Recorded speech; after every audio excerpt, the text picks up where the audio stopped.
एक नगर में एक युवा व्यक्ति रहता था। वह शादीशुदा था और बहुत खुश था।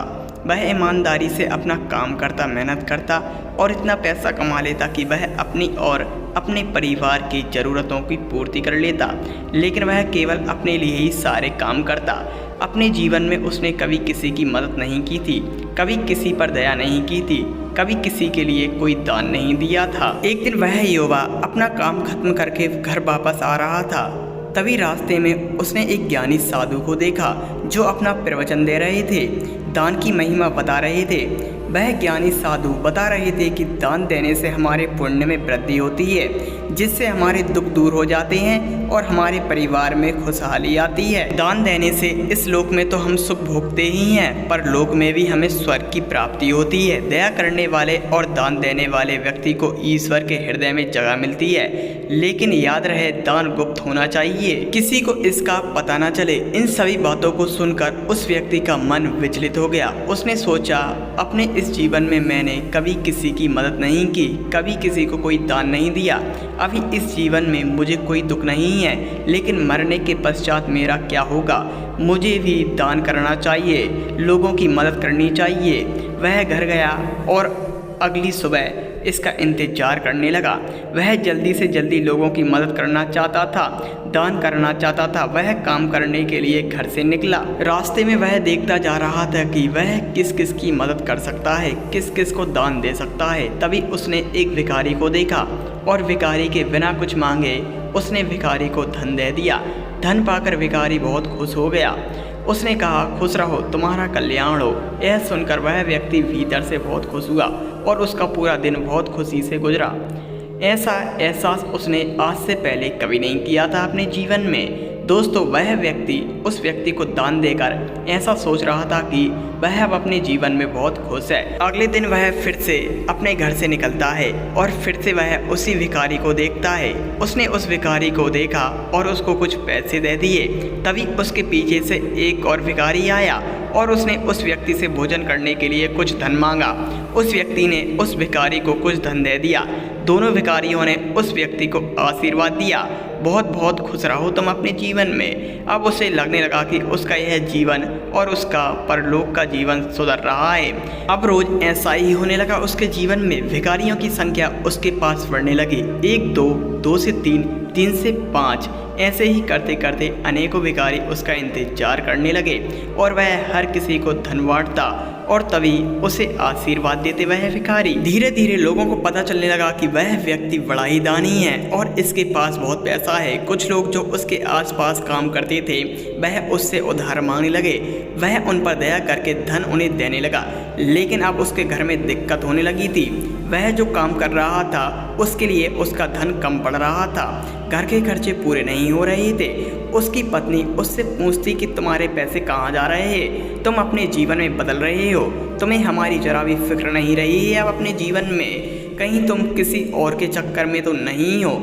उस व्यक्ति ने अपनी पत्नी से कहा, चिंता मत करो, ऐसा कुछ भी नहीं है, थोड़ी परेशानी है, लेकिन तुम देखना जल्दी ही यह परेशानी हमारे जीवन से खत्म हो जाएंगी और हमारे जीवन में नई खुशियाँ आ जाएंगी। दोस्तों, वह व्यक्ति अब समझ चुका था कि उसने जो धन सभी को उधार दिया है उसे अब अपने मित्रों से वह धन वापस लेना चाहिए। लेकिन वह जब भी अपना पैसा मांगने के लिए अपने मित्रों के पास जाता तो उसके मित्र उसकी इस बात को कल परसों के लिए टाल देते। इस बात को लेकर कुछ के साथ तो उस व्यक्ति की बहस भी हो गई और जैसे वह सब मित्र उसके शत्रु हो गए थे। वह सभी लोग जो उसकी अच्छाई और उसकी ईमानदारी का फ़ायदा उठा रहे थे, लेकिन वह नहीं समझ रहे थे कि वह उस व्यक्ति को कितनी बड़ी समस्या में डाल रहे हैं। दिन प्रतिदिन उसके घर की समस्या बढ़ने लगी और वह अपने दान पुण्य के इस कारण अपने आप को परेशान देखकर उसके घर से वह बाहर निकल गया और वह कुछ दिनों के लिए अपने घर से दूर हो गया।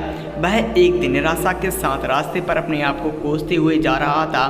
वह अपने आप से कह रहा था कि मैंने अच्छाई के कारण लोगों की मदद की और अंतिम में मुझे दुख ही मिला। इसी कारण मैं अपने जीवन में अब अपने आप का पतन करना चाहता हूँ। तभी उस व्यक्ति को एक साधु व्यक्ति देखते हैं और वह व्यक्ति की इस बात को सुनकर उस व्यक्ति के पास आ जाते हैं। और वह व्यक्ति से पूछते हैं कि तुम अपने जीवन से क्यों परेशान हो, क्या तुम अपने आप की परेशानी मेरे सामने बता सकते हो। वह व्यक्ति महात्मा से कहता है कि मैं लोगों पर दया करता हूँ तो वह मुझे उल्टा ही लूट लेते हैं। क्या दान करना, लोगों की मदद करना यह कोई गलत कार्य है? जब मैं अपने जीवन में यह सब नहीं करता था तो मेरा जीवन बहुत खुश था और मेरे अपने जीवन में बहुत खुशी थी। मेरे पत्नी और बच्चे भी थे जो मेरे साथ थे, मेरे मित्र भी थे जो मेरी दया और धन के कारण मेरे शत्रु हो गए हैं। अब वह सब मुझे अपना शत्रु मानने लगे हैं। अब मैं क्या करूं?